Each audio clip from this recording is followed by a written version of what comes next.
para servirmos ao nosso Deus com paz no nosso coração e a certeza de que Deus está abençoando. Mesmo com toda essa dificuldade de pandemia, Deus está no controle de todas as coisas, nós cremos nisso, Deus está cuidando de cada um de nós. Eu quero que a amada igreja do Senhor esteja conectada nesse momento, neste momento de adoração ao Senhor, de culto a Deus. Nós estamos aqui para orar e meditar na palavra do Senhor, para que o nosso coração, nossa vida seja direcionada para as coisas do alto, porque na medida em que nós nos envolvemos com as coisas do alto, as coisas de baixo não terão mais sentido para nós. Por isso nós queremos nesse momento interceder ao Senhor pelos nossos irmãos, os irmãos das congregações, pelos nossos irmãos obreiros, pelos nossos irmãos líderes, pelos nossos irmãos família que está em todo lugar, na cidade, fora da cidade, em outras cidades. Que Deus esteja abençoando suas vidas. Vamos orar nesse momento. Grandioso Deus, Pai amado, no precioso nome do Senhor Jesus, nós te invocamos, Senhor, porque Tu és o Deus que está acima dos problemas, acima das dificuldades, acima de todas as coisas. Tu és o Deus, ó Pai, que está nos céus, mas é também o Deus que está em cada coração nesse momento, que te ama, que te adora e que tem o selo do Teu Espírito.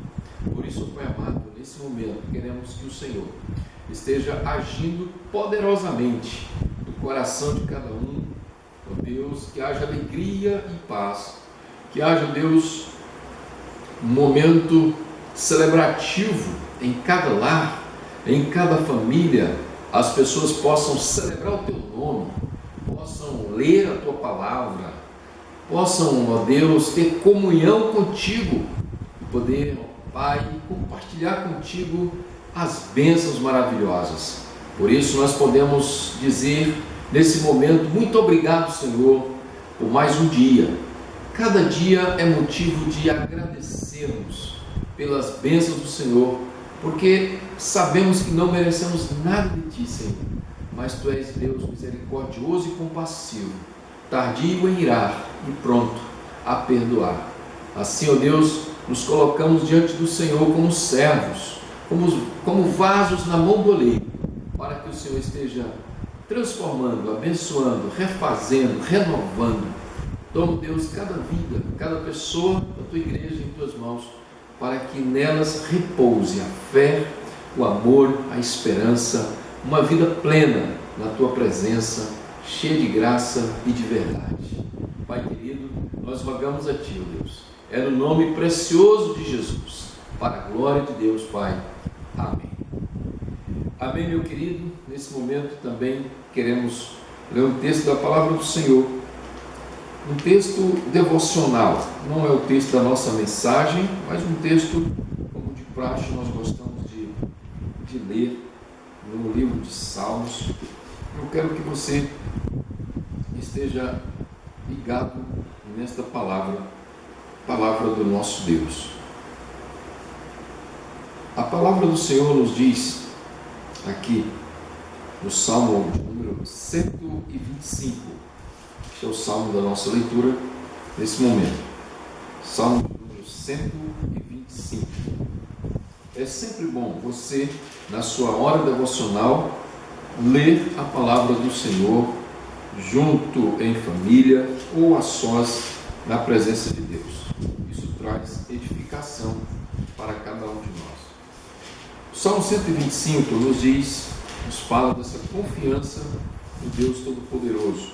Nós precisamos estar ligados nesse Deus maravilhoso.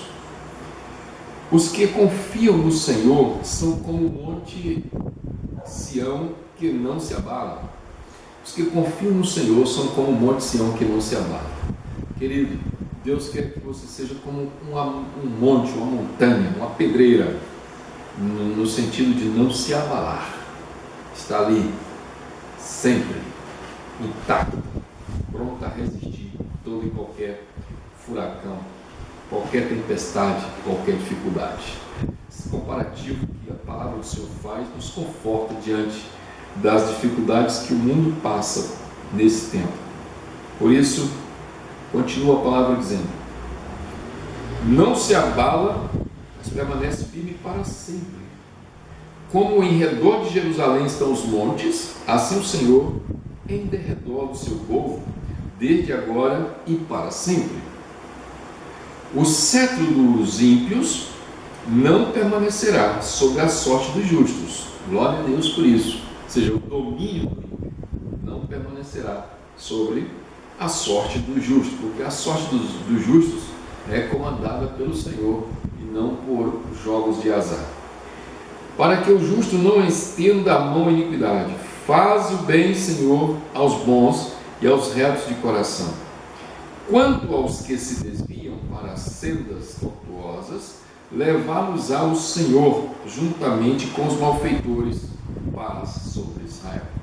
Um salmo maravilhoso para a nossa meditação. Que essa palavra fique guardada em nosso coração e que Deus esteja abençoando a sua vida. Amém, queridos? Vamos orar mais uma vez. Queremos orar nesse momento pelas pessoas que estão sofrendo problemas de saúde devido à Covid-19. Nosso Deus, nosso Pai, nesse momento intercedemos, Senhor, em favor de cada pessoa no Piauí, no Brasil e no mundo, aqui em Uruçuí também, Pai, pessoas que estejam com esse mal, coronavírus, Deus, pessoas que estão lutando para sobreviver, que a Tua misericórdia os alcance, que eles tenham, Deus, a bênção de poder superar este momento. Pai amado, abençoa aqueles que são Teus servos, que estão passando também por isso. Ó Deus, pedimos que o Senhor esteja curando esta enfermidade nestas pessoas. Pai amado, age, ó Deus, de uma forma maravilhosa na vida de todas as pessoas que estão clamando pela sobrevivência nesse momento. É o que nós te rogamos em nome de Jesus. Amém, amados? Deus nos abençoe, nos livre do mal. Agora nós vamos meditar na palavra do Senhor. Nosso texto vai ser Marcos.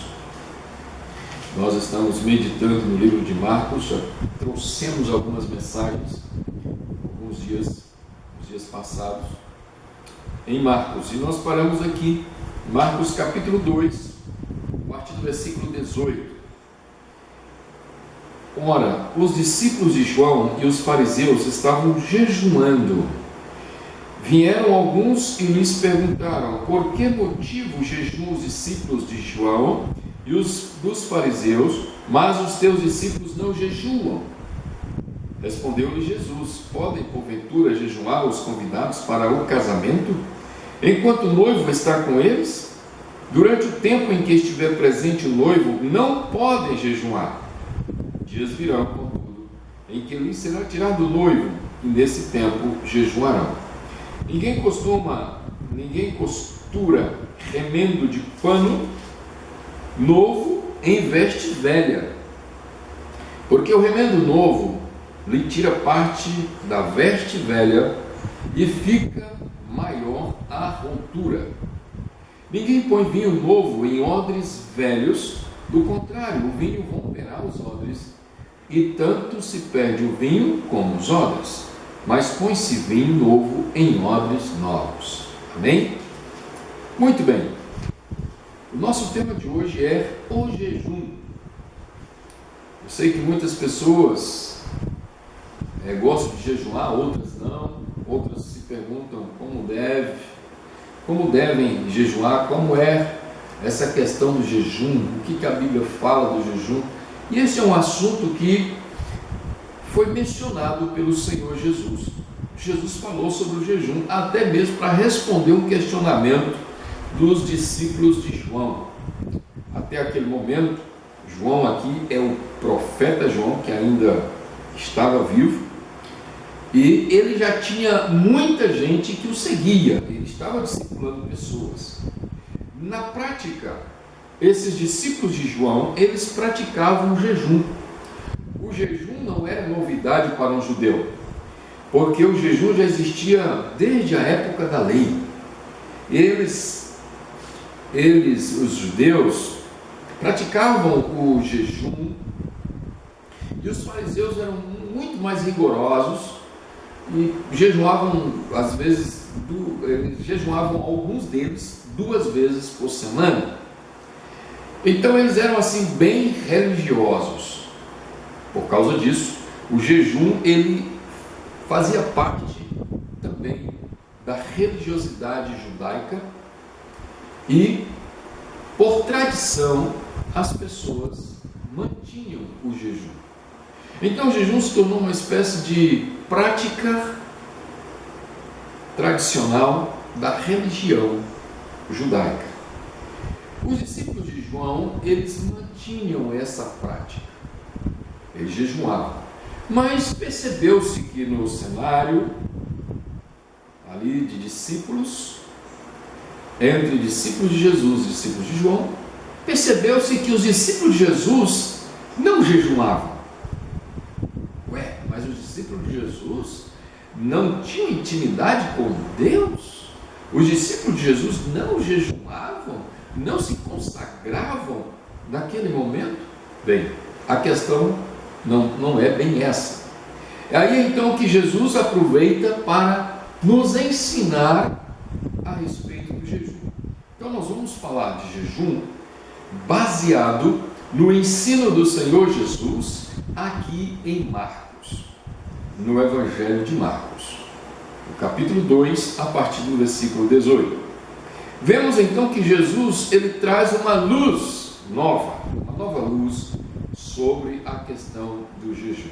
É muito importante, queridos, nós entendermos que Jesus ele está sempre trazendo uma palavra libertadora. E ele tem a intenção de libertar as pessoas do tradicionalismo, do religiosismo e do farisaísmo. Porque nessas 3 manifestações, as pessoas acabam se distanciando do verdadeiro propósito. Propósito este que deve vir de Deus e não do homem. Nós temos que praticar as coisas com propósitos de Deus. E o Senhor Jesus então vai entender que, primeiro, jejum tem o seu lugar, jejum tem o seu tempo, jejum tem o seu propósito. Então, o jejum tem o seu lugar? Tem. Jesus é contra o jejum? Não. Jesus não é contra o jejum. Não encontro aqui nas Escrituras algo que esteja dando a entender que Jesus seja contra o jejum. Ele não é. A pergunta é: por que motivo os discípulos de João praticam o jejum e também os dos fariseus, mas os teus discípulos não jejuam? Então, nós temos 3 classes de discípulos aqui. Vamos entender aqui, bem didaticamente, do que estamos falando. Existem 3 classes de discípulos aqui: os discípulos de João, os discípulos dos fariseus e os discípulos de Jesus. Quem jejuava? Os discípulos de João e os discípulos dos fariseus. Quem não jejuava? Os discípulos de Jesus. Os discípulos de Jesus não estavam nessa prática do jejum. Respondeu então Jesus. O primeiro motivo aqui da resposta de Jesus é bastante reflexivo. Podem, porventura, jejuar os convidados para o casamento enquanto o noivo está com ele? Jesus vai usar aqui um contexto social bastante oportuno para nós entendermos a questão do jejum. A analogia que Jesus faz aqui é com o casamento ou com uma festa de noivado. Ele diz: podem, porventura, jejuar os convidados para o casamento quando o noivo está com eles? Ou seja, quando você tem a presença do noivo, quando você está numa festa de noivado, casamento, é celebrativo. Não há necessidade para jejuar. Então entendemos que, primeiro aqui, Jesus está dizendo: o jejum tem o seu lugar, tem o seu tempo. Mas nem todo tempo é tempo de jejuar. E aqui Jesus descarta o jejum em tempos de celebrações, quando há a presença do noivo. E ele faz essa colocação se referindo a ele e os seus discípulos. Ele é o noivo, seus discípulos, como igreja, representam o noivo. E Jesus estava ali com eles. Então havia a presença do noivo. As necessidades da noiva estavam sendo supridas. O noivo estava trazendo alegria, regozijo, celebração. Ninguém estava ali numa situação de dificuldade. Vocês não precisam jejuar quando o noivo está com vocês. Quando vocês estão em celebrações, não há necessidade de jejuar. Então Jesus responde à primeira parte da pergunta com uma outra pergunta: pode porventura, jejuar quando se está com o noivo? É tempo de festejar. E aqui nós entendemos claramente que Jesus está falando da prática tradicional farisaica, que eles jejuavam não por uma necessidade, mas por uma tradição, para querer ser mais espirituais do que os outros. E é aí onde as coisas perdem o sentido, é aí onde o propósito divino desaparece. Então as coisas, quando elas estão voltadas para nós mesmos, elas se desconfiguram do verdadeiro propósito de Deus. Então, amados, queridos irmãos, jejum tem o seu tempo. Então, qual é o tempo do jejum? Qual é a época que devemos jejuar? Jesus continua falando: durante o tempo em que estiver presente o noivo, não podem jejuar, é tempo de comemorar, de festejar, aleluia. Mas o versículo seguinte diz que dias virão, contudo, em que será tirado o noivo. Quando o noivo for tirado, aqui Jesus está se referindo ao tempo em que ele foi tirado do meio fisicamente dos seus discípulos, com sua crucificação e depois a sua morte, depois a sua ressurreição, seu assunto aos céus.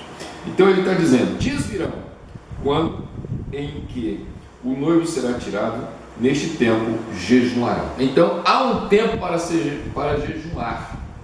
E esse tempo do jejum não é um tempo qualquer. É um tempo aqui de dificuldade, é um tempo difícil. Hoje nós estamos num tempo difícil. Pode hoje ser caracterizado como um tempo de jejum. Quando Jesus ele faz esta comparação aqui do noivo ser tirado, ele está falando da sua ausência. E nessa ausência presencial de Jesus, essa ausência do corpo físico de Jesus, a igreja certamente padeceria muitas dificuldades, tribulações, angústia. Então, nesse tempo de dificuldade, é o tempo em que nossa vida deve consagrar o jejum.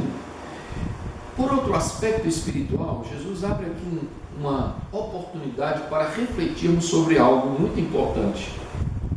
Quando nós nos sentimos vazios da presença de Deus, quando os vazios da alma tentam puxar você para o desânimo, para baixo, para o distanciamento de Deus, da palavra, esse é um tempo também muito oportuno para você jejuar, porque Jesus aqui associa o jejum a um tempo de ausência da sua presença. E quantas pessoas crentes se enfraquecem na fé, se enfraquecem na palavra, sente aquele vazio, sente um marasmo, sente uma angústia. E aí é um tempo oportuno para você consagrar um jejum, para você recuperar a presença de Deus na sua vida. Mas muitos não tomam esse caminho. Eles acabam se enfraquecendo, se desviando, se envolvendo com coisas erradas. com coisas do pecado e não, de fato, com o jejum. Então Jesus aqui, ele ensina claramente para nós aqui, que jejum não tem nada a ver com tradição, que jejum não tem nada a ver com a questão de você fazer por si mesmo, mas o jejum está ligado à contrição, a um sentimento de buscar a presença de Deus pela situação em que estou vivendo, pelas condições que estou me encontrando nesse momento. Coisas interiores profundas estão martelando dentro de mim. Aí você tem que buscar o jejum. Você não deve jejuar por uma tradição. Você não deve jejuar por uma questão de religiosidade. Você não deve jejuar porque você quer se parecer mais santo. Não. Você deve jejuar por uma questão de contrição, de quebrantamento, de busca da presença de Deus, de mudança interior, de preenchimento de vazios interiores que tentam sufocar a sua alma. Jesus ele não encerra o assunto aqui, ele continua falando dentro desse mesmo assunto. Nos versos 21 e 22 ele diz: ninguém costura remendo de pano novo em veste velha.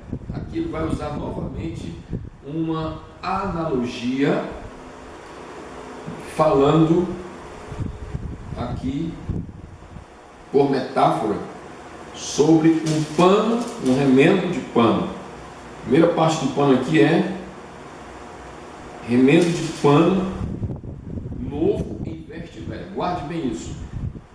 Vamos pensar, um pedaço de pano novo para remendar um pano velho. Ele diz que isso não cola, não dá certo, porque o remendo novo tira parte da veste velha e fica maior a ruptura. Aqui Jesus ele está falando diretamente àqueles que ainda estão obrigados a cumprir a lei, ainda estão debaixo da lei. Então ele diz: se você colocar um pano novo numa veste velha, vai arrebentar tudo. E o pano novo é a nova doutrina de Jesus, é o ensinamento de Jesus. A veste velha é a tradição. Ele está dizendo que uma coisa não cola com a outra. Não dá para fazer tradicionalmente o jejum. E aí ele continua dizendo: ninguém põe vinho novo em odres velhos. Jesus, ele está na época do novo e não do velho. Ele está na época do pano novo e na época do vinho novo. Pano novo, vestes novas, ou seja, uma nova aliança. Vinho novo, uma nova fé, um novo conteúdo. Ele disse que você não pode colocar esse vinho novo num odre velho, porque vai arrebentar, né? vai romper os odres, né? Ninguém põe vinho novo em odres velhos, do contrário, o vinho romperá os odres. Tanto se perde o vinho como os odres, mas põe-se vinho novo em odres novos. Então Jesus ele está deixando bem claro que um novo tempo chegou. É um tempo de coisas novas, meu irmão. É um tempo de um vinho novo. Mas a vida não pode continuar velha. Você não pode colocar o novo de Deus em trapos velhos. Você não pode colocar o novo de Deus em odres velhos. E Jesus estava dizendo para aquelas pessoas, dando essa resposta, dizendo que eles eram odres velhos e roupas velhas, mas eles queriam coisas novas. Então não dá, tem que mudar tudo. Tem que mudar tudo. Por isso que é importante a gente verificar isso. Tem gente que não tem vida consagrada a Deus, não tem compromisso com Deus, mas ele quer jejuar. Ele quer participar de campanha. Ele quer até fazer coisas que muitos crentes não fazem. Eles querem fazer praticar uma religiosidade, eles querem receber unção, mas eles não têm uma aliança com Deus. Então não dá para você encaixar uma coisa na outra. Então o que o Senhor Jesus está querendo ensinar para nós, queridos?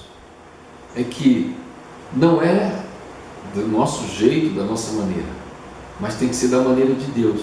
E para nós então recebermos as coisas novas de Deus, nós também precisamos ser novos, renovados, transformados. Você já nasceu de novo?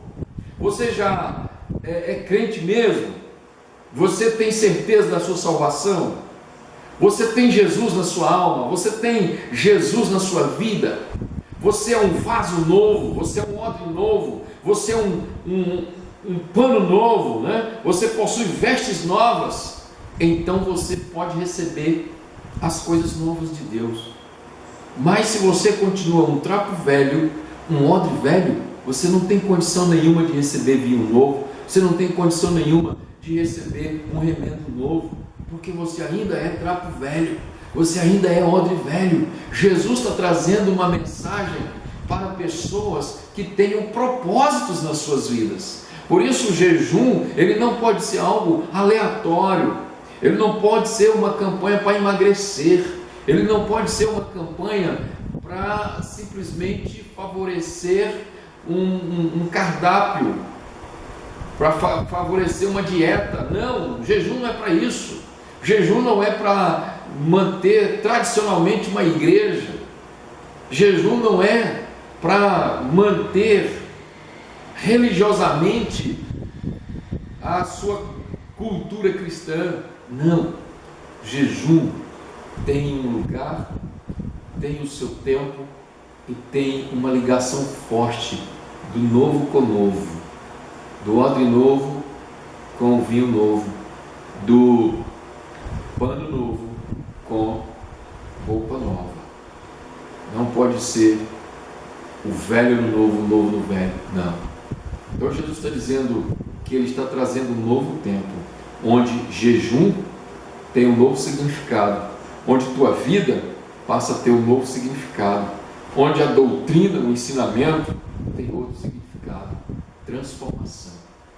Os fariseus, os judeus, estavam acostumados a viver uma tradição, mas suas vidas nunca foram transformadas. Muitos até mesmo ali não entendiam o que Jesus queria ensinar, outros até zombavam de Jesus, e outros entendiam, aqueles mais cultos entendiam o que Jesus estava falando a respeito da vida deles, mas nem todos realmente se converteram. Então, querido, jejuar é um ato de fé para a pessoa convertida. O jejum, ele está ligado a uma questão de pano novo, com veste nova, de vinho novo, com odre novo. Como é que está a sua vida? Você é um odre novo para receber o vinho novo? Você tem uma veste nova agora na sua vida para receber o novo do Senhor? É isso, meus queridos. Aprenda a jejuar, aprenda a fazer as coisas como o Senhor mostra, como o Senhor ensina a sua palavra. Não faça as coisas aleatoriamente. Haverá um tempo de dificuldade? Agora você pode jejuar. Há um tempo de pandemia no mundo. Podemos jejuar? Podemos. Deixa o Espírito Santo te levar a uma prática de contrição, compaixão e graça pelas pessoas. Aí então podeis jejuar. Então, queridos, não devemos jejuar porque os outros discípulos de fulano de tal jejum. Devemos jejuar com propósito e direcionamento de Deus pela palavra, pelo Espírito Santo. E aí eu quero fazer refletir sobre 3 lições importantes. Primeiro, você vive uma vida religiosa ou você vive uma vida alicerçada na rocha com Cristo?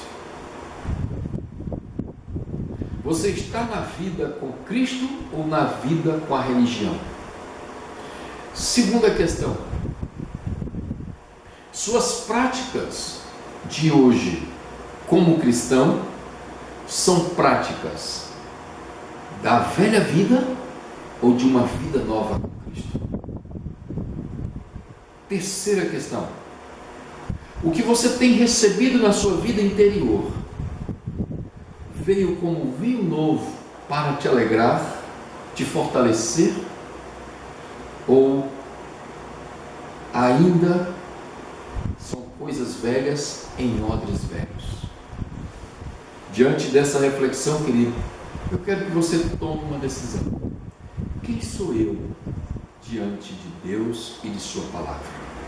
Que o Espírito Santo fale contigo, te incomode a ser aquilo que Deus quer que você seja, em nome de Jesus. Amém?